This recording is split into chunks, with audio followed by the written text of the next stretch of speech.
தினத்தன்று நடைபெற இருந்த கிராம சபை கூட்டம் 23/11/2024 இன்று நடைபெறும். இக்கூட்டத்திற்கு ஊராட்சி மன்ற தலைவர் திருமதி செல்வி அவர்கள் தலைமையில் தீபாவளிக்கு மறுநாள் நடத்த வேண்டிய கூட்டம்.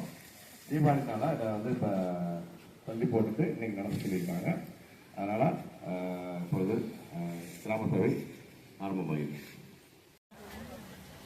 பொருள் அஞ்சு மகாத்மா காந்தி தேசிய ஊரக வேலைவாய்ப்பு உறுதியளித்தது. 2024-25 ஆண்டிற்கான தொழிலாளர் வரவு செலவு திட்டங்களை அக்டோபர் 31 தேதி வரையிலான முன்னேற்ற அறிக்கையை ஒப்பிட்டு விவாதித்தல்.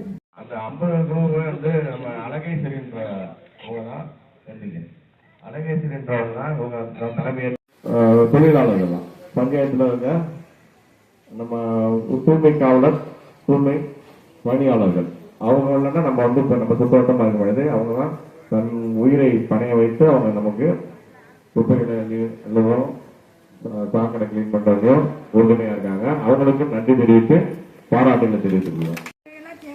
அதுல எதுலையுமே சேரக்கூடாது. அதுலயும் போய் நீங்க லோன் எதுவும் அப்ளிகேஷன் பண்ணக்கூடாது. நீங்க அப்படி லோன் வாங்கினீங்கன்னா அதுல வட்டி 24% நம்மளுக்கு போடுறாங்க. அப்ப நீங்க வேலை செஞ்சு அன்றாட வேலைக்கு போறீங்க, 100 200 அதுக்கு தான் வேலைக்கு போறீங்க. அந்த காசை வாங்கிட்டு போய் வட்டி தான் கட்டுறீங்க. அந்த அசல் அப்படியே தான் நிற்கும். நீங்க இப்ப மகளிர் குழுவா சேர்ந்தீங்கன்னா உங்களை போய் கலெக்டர் ஆஃபீஸ்ல உங்க ஐடி இதெல்லாம் கொடுத்து உங்களை ஒரு உறுப்பினரா சேர்த்துருவோம். நீங்க ஒரு தொழில் பண்ணீங்கன்னா முதல் ஸ்டார்டிங்கே உங்களுக்கு 50,000 தரும். 50,000 ரூபாய்க்கு 1 பைசா வட்டி தான். நீங்க வெளியில கடனே வாங்க தேவையில்லை.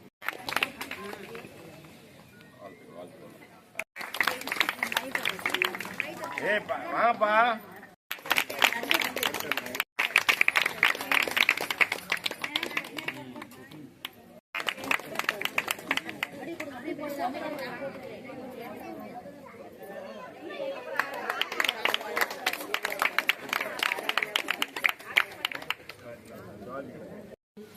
உங்க பேர்ல நிலம் இருக்கணும். அவங்க இந்த திட்டத்தின் கீழே பயன்பெற தகுதியானவர்கள். 2019க்கு பின்னாடி நிலம் வாங்கி இருந்தா அவங்க இந்த திட்டத்தின் கீழே பயன்பெற இயலாது. அது அந்த சீலிங் இன்னும் கவர்மெண்ட் சொல்லல. ஸோ 2019க்கு முன்னாடி உங்க பேர்ல நிலம் இருந்ததுன்னு சொன்னா நீங்க இந்த திட்டத்தின் கீழே பயன்பெறலாம்.